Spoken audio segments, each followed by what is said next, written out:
servidor público, Ricardo Mejía, Berbeta, que ahora está guardado porque está cuidándose por la pandemia. Pero todavía no es el tiempo, vamos a esperar. Aquí no son cargos, son encargos. Y sí, se respetan jerarquías, pero aquí todos ayudamos. Hay servidores públicos que no tienen un alto cargo, pero que son fundamentales para llevar a cabo la transformación de la vida pública de México.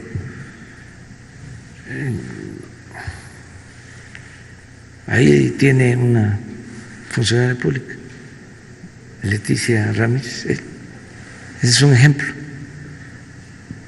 Su cargo es atención ciudadana. En la jerarquía es como segundo, tercer nivel, ¿no? Pero su trabajo es de primer nivel. ¿A cuántos ciudadanos atiendes diariamente? Más o menos ahorita están viniendo 250 personas diarias y más unos 4 o 5 grupos. A ver, ven, explícalo. Explica también cómo se atiende a la gente.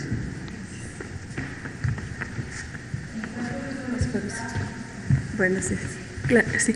Nosotros, desde que inició la pandemia, tuvimos una decisión de no atender de manera personal a los ciudadanos para podernos cuidar todos, pero estábamos atendiendo más o menos 400 personas al día y ahorita están viniendo ya 250, 200 por día. A todos los recibimos, platicamos con ellos, los atendemos y hacemos todas las gestiones.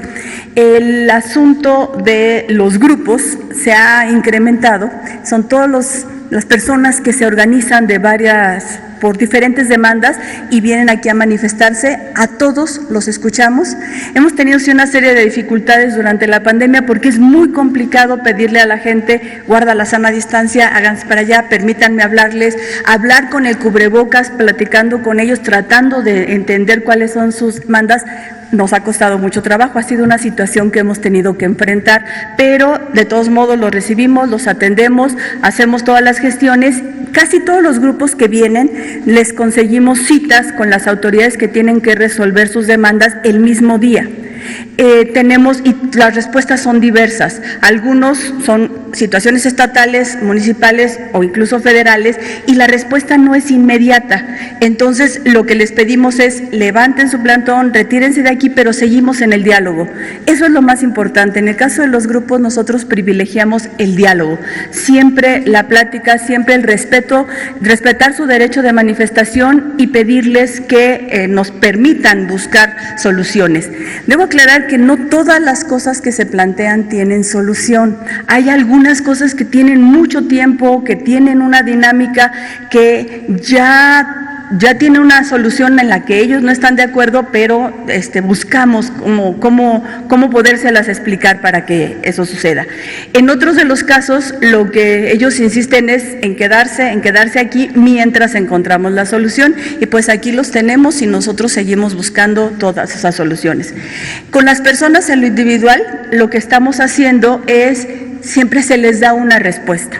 Y ahorita, en la relación que yo tengo con todas las dependencias y que tenemos como institución, tenemos ya un porcentaje de 78% de respuesta, lo cual nos da mucho gusto porque avanzamos. Yo creo que también por la situación de la pandemia había mucha gente que tenía las cuestiones detenidas, pero estuvieron trabajando.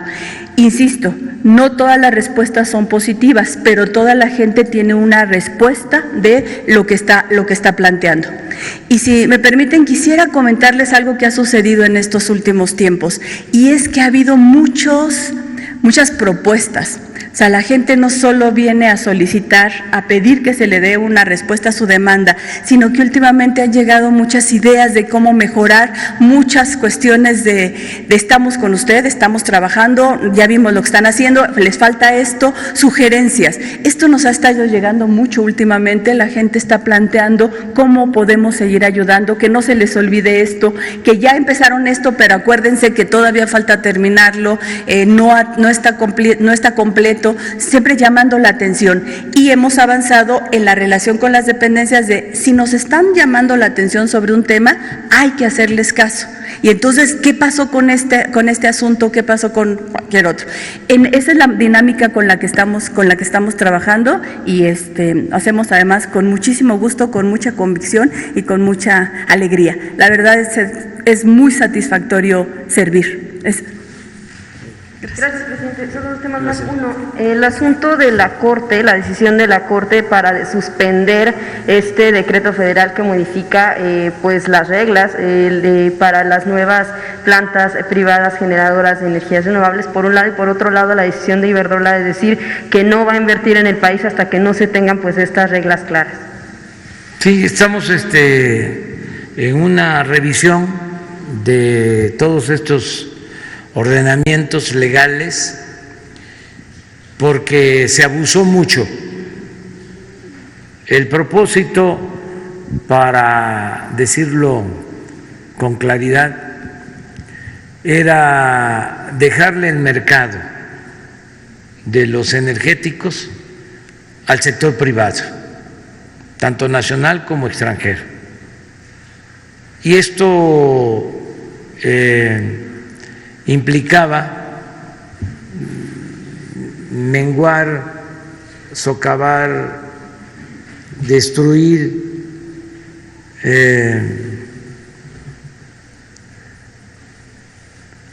acabar con Pemex y con la Comisión Federal de Electricidad. Eso era el propósito de la política económica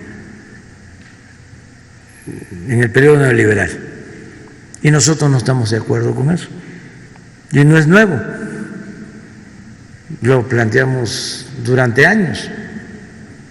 Y está planteado en la campaña y está en los compromisos el rescatar a Pemex y a la Comisión Federal de Electricidad.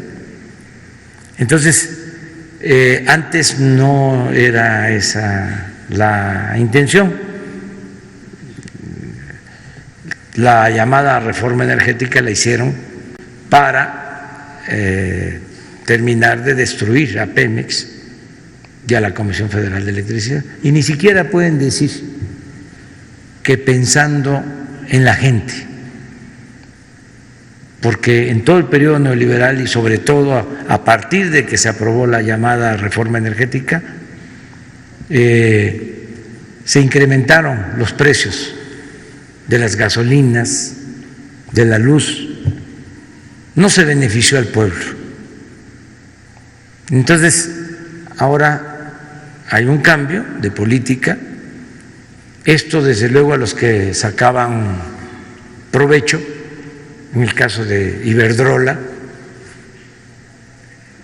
una empresa española que empieza a construir plantas de generación de energía, les otorgan contratos muy jugosos los funcionarios del gobierno, pero llega tanto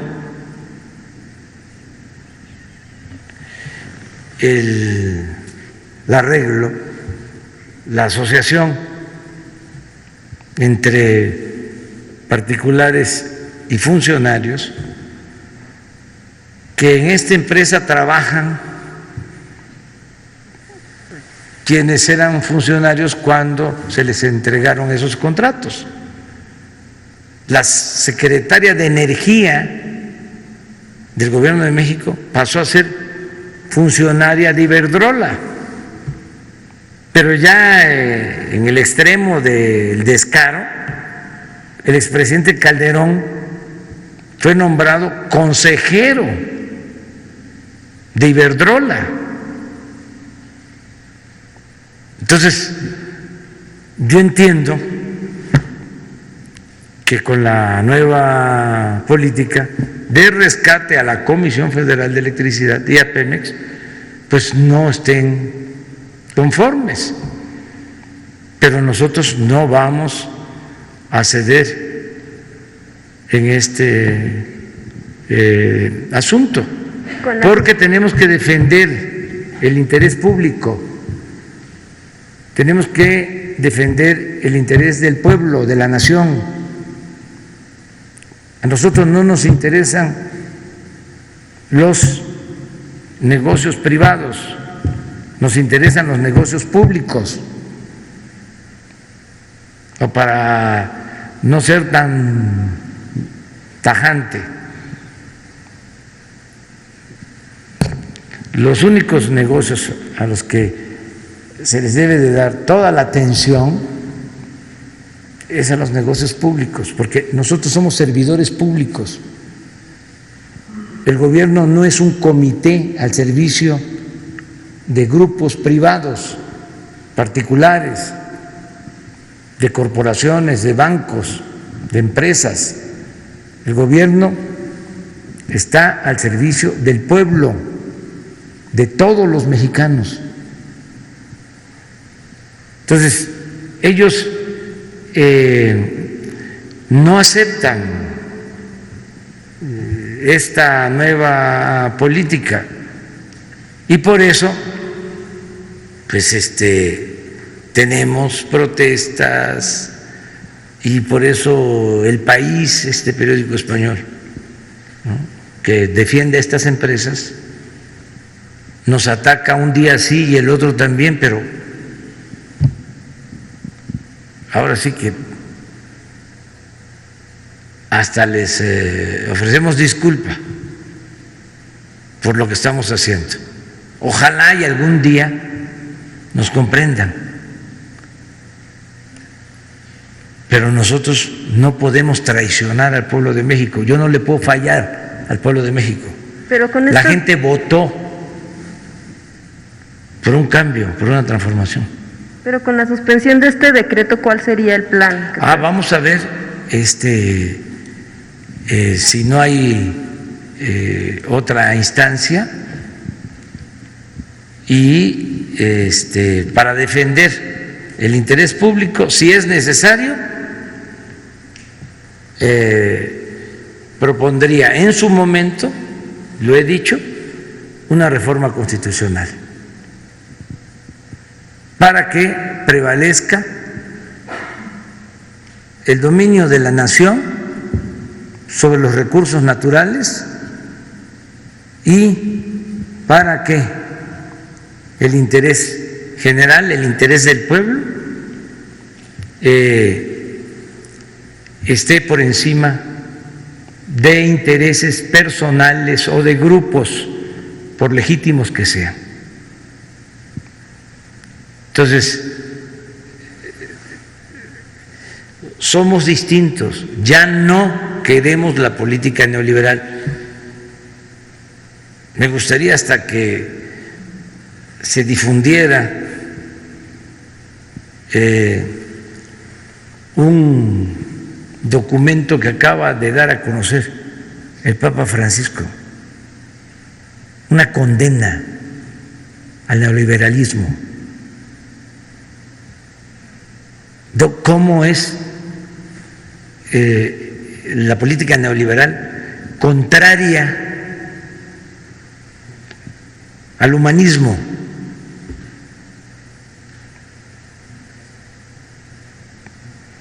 En su concepción religiosa dice contraria al Evangelio,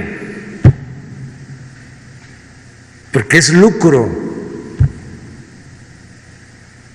porque no considera fundamental el pensar en los demás, porque hace a un lado el amor al prójimo. Entonces somos distintos, son proyectos distintos y contrapuestos. Entonces, por eso hay estas discrepancias. Desde luego, no vamos nosotros a actuar con medidas autoritarias, siempre va a ser en el marco de la legalidad. No somos como ellos, somos distintos. Al margen de la ley nada, por encima de la ley nadie. Antes no había Estado de Derecho, era un Estado de chueco, de cohecho. Bueno, se ha llegado a decir que era un narcoestado, un narcogobierno. ¿Ya qué más?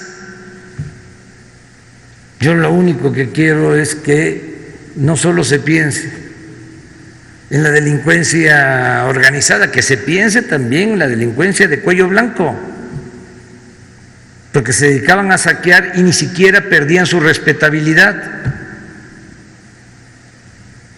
Se disfrazaban como empresarios, se disfrazaban de hombres de negocios, cuando se dedicaban a robar, a saquear. Entonces, eso ya no se acepta y no tiene nada que ver con la libertad. Si surge un grupo como Frena, ahora que surgió este grupo de Claudio X González, pues es lógico, pues ellos estuvieron apoyando toda la política privatizadora desde Salinas. Su papá era el asesor económico de Salinas. Ellos se beneficiaron con plantas eléctricas, porque no hay que olvidar, hace 20 años no habían empresas particulares que generaran energía eléctrica. Esto fue producto de la política neoliberal, cuando empezaron a concesionar la generación de la energía eléctrica. Y el propósito era acabar con la Comisión Federal de Electricidad. Ya llegaron al 50% de la generación de la energía eléctrica en 20 años. Y el propósito era ir cerrando todas las plantas de la Comisión Federal de Electricidad. Resultaron también ecologistas, ambientalistas, y como las plantas de la Comisión Federal de Electricidad se abandonaron y datan de 30, 40, 50 años, las hidroeléctricas y otras plantas, pues entonces esperaron decir, contaminan, hay que cerrarlas. ¿Por qué? Porque con ese plan ellos se iban apoderando del mercado. Si no hubiésemos llegado nosotros a la presidencia, a finales de ese sexenio, la Comisión Federal iba a estar produciendo cuando mucho el 10% de la energía eléctrica y el 90% los particulares, sobre todo las empresas extranjeras, cobrando carísimo por el consumo de la luz, porque en el tiempo que ellos han dominado no bajó el precio de la luz, ni siquiera se mantuvo, al contrario, siempre se fue incrementando. Lo mismo de los gasolinazos. Entonces, A pesar de eso, nosotros vamos a respetar todos los procedimientos legales, pero aunque el periódico Reforma, igual que El País, esté en contra de esta postura nuestra, nosotros vamos adelante. Y también que no se malinterprete que un caricaturista ahora sale a decir de que se afecta la libertad de expresión por lo que yo digo aquí todas las mañanas. ¿En qué? Si no estamos persiguiendo a nadie.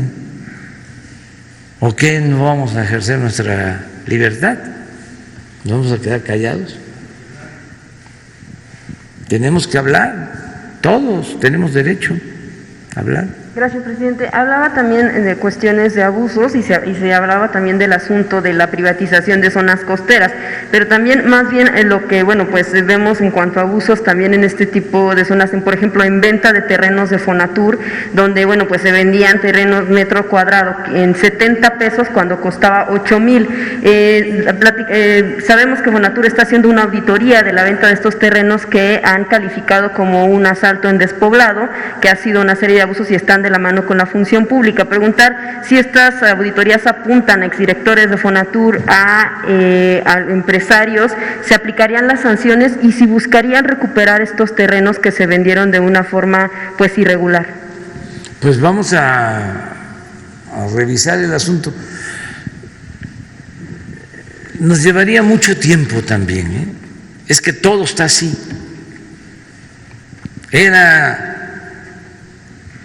Ofrezco disculpa por la mala expresión, era un cochinero. En el caso de la venta de terrenos de Fonatur, tengo claro, y hay pruebas de cómo durante el gobierno de Fox se vendieron terrenos como a 10 minutos, cuando mucho, del actual aeropuerto de Cancún. Manglares, creo que como 200, 300 hectáreas. A 70 pesos el metro cuadrado. Ni lo que cuesta un metro de alfombra.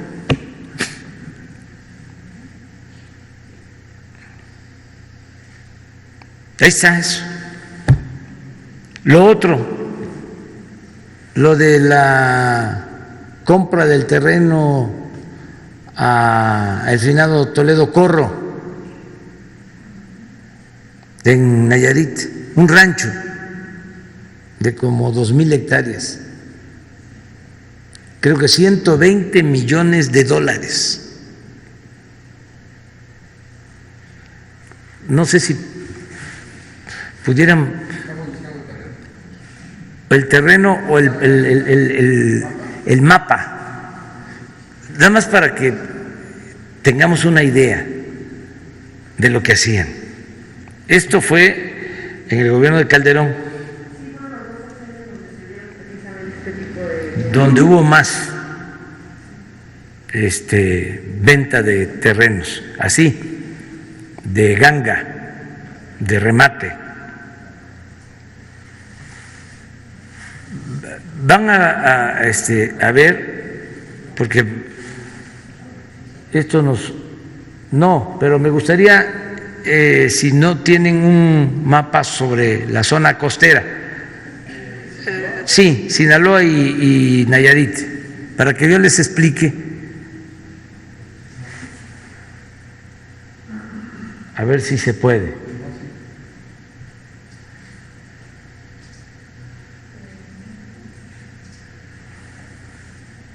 Este terreno está ahí. Y aprovecho pues para ver si hay quien se anime a comprarlo. nada más que sea dinero de procedencia lícita. Pero vamos a tratar de recuperar cuando menos lo que se invirtió.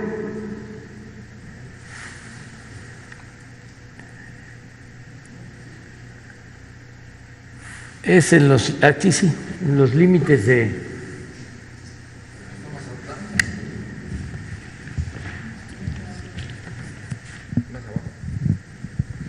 Aquí es.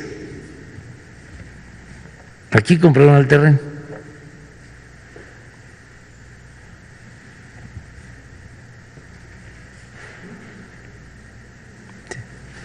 Sí, ya aquí es Nayarit, aquí está el límite. El terreno está aquí.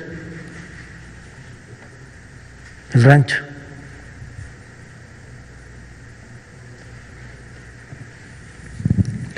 Aquí está Mazatlán.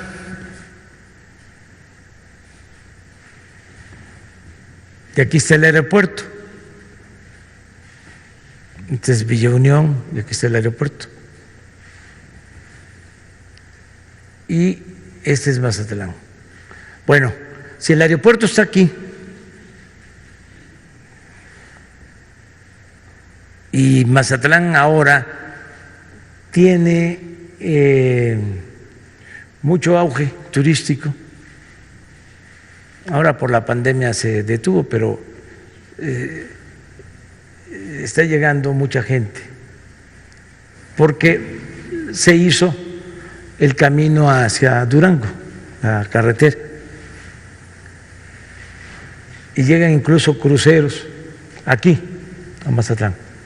Bueno, aquí está el aeropuerto, que era lo lógico, ¿no? Si se quería desarrollar el turismo, que es una opción. Bueno, pues desarrollar esta parte, porque aquí está el aeropuerto. ¿Qué tenían que comprar acá? ¿Cómo se llega acá?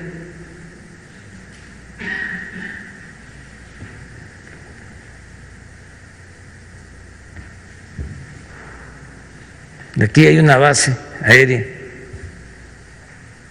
de la Marina y aquí está el terreno. El finado Toledo Corro fue gobernador de Sinaloa, para que la gente que nos está escuchando lo sepa. Entonces, ¿qué hicieron? Pues un negocio, porque no valía eso que pagaron. Es así que desde entonces no hay nada y tenemos que estar pagando mantenimiento. Esto es Fonatur. Pero así como esto, por poner un ejemplo, claro, si el propósito era el desarrollo turístico, pues lo que correspondía era cerca del aeropuerto, ¿no? Hacerlo, ¿no? Y no acá, porque pues acá pues requiere un aeropuerto especial y entonces estamos procurando, es como el avión presidencial. Nos cuesta trabajo venderlo, nos está costando trabajo, porque ¿quién compra un avión así?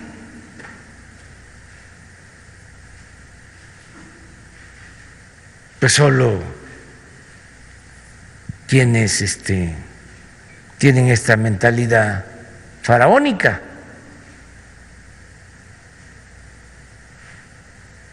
Pues es lo mismo. Y en el caso de Cancún, no, pues ahí hablé de este terreno, pero ahí muchos otros.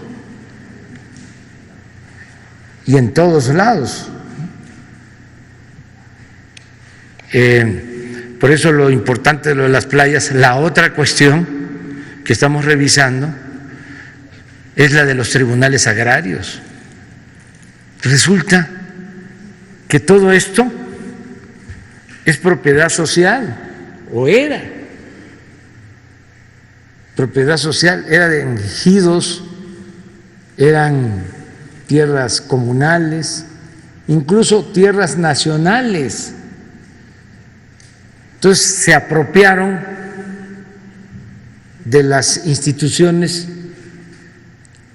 agrarias, en este caso de todo lo que tiene que ver con la Procuraduría Agraria, y los más antiagraristas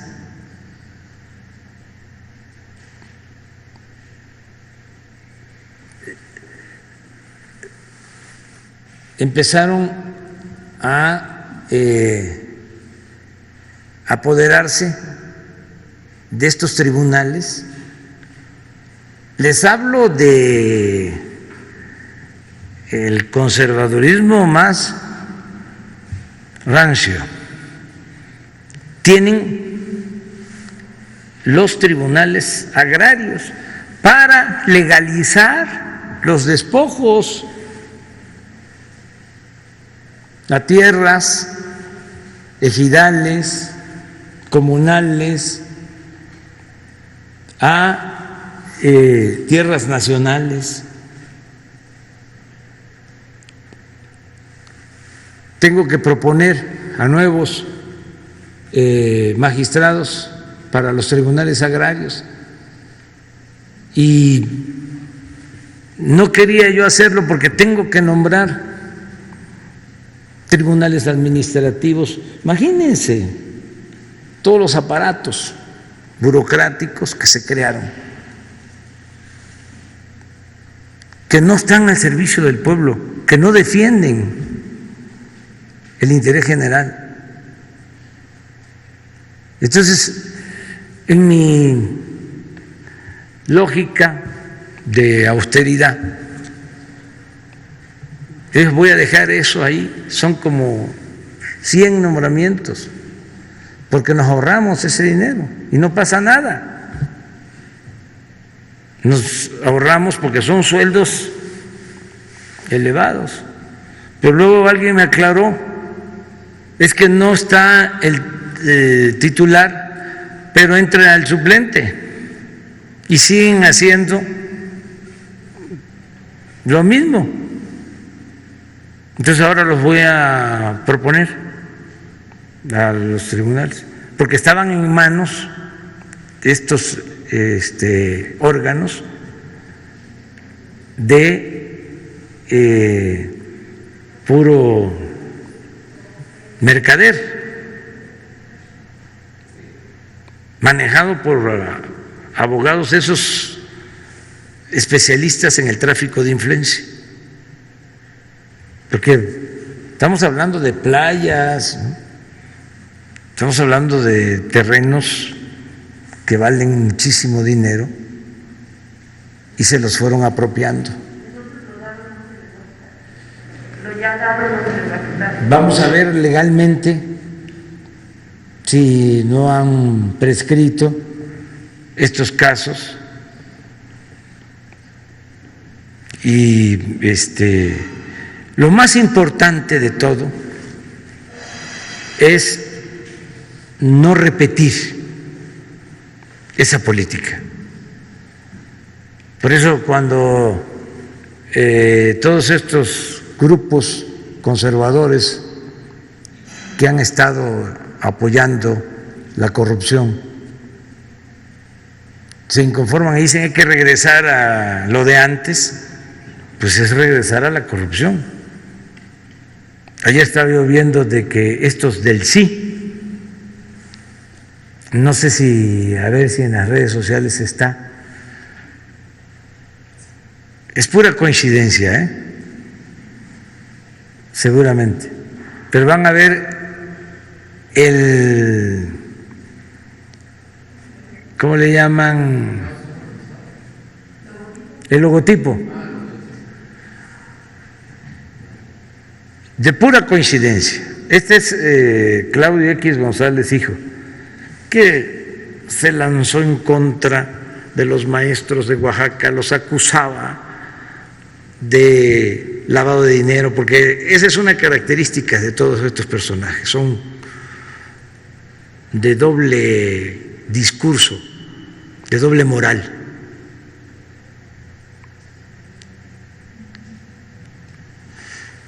Mucha hipocresía. Pero quiero mostrarles el logotipo. Puede ser coincidencia. Es el sí.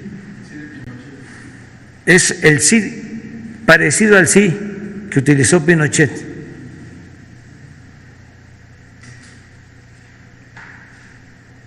Y su papá, porque como yo soy el presidente electo, eso sí, democráticamente, de más edad en la historia de México, pues ya tengo alguna experiencia, ¿no? Por la edad. Entonces,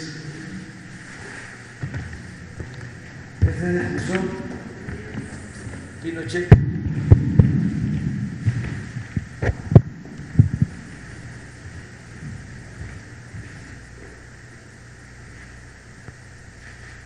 Cuando, a pesar de la dictadura en Italia, pues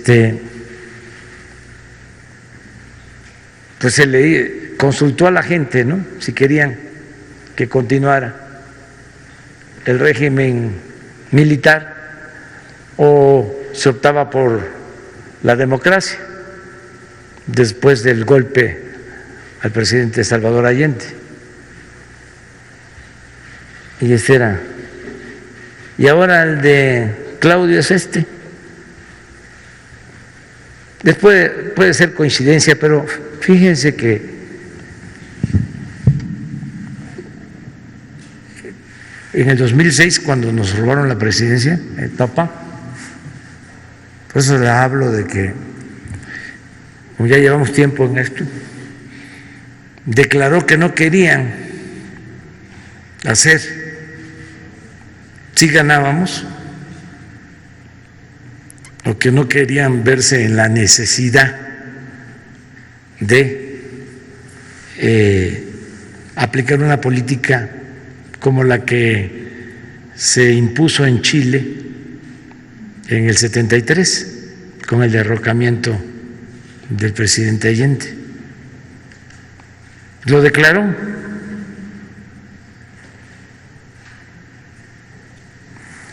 De todas formas, pues están en su derecho.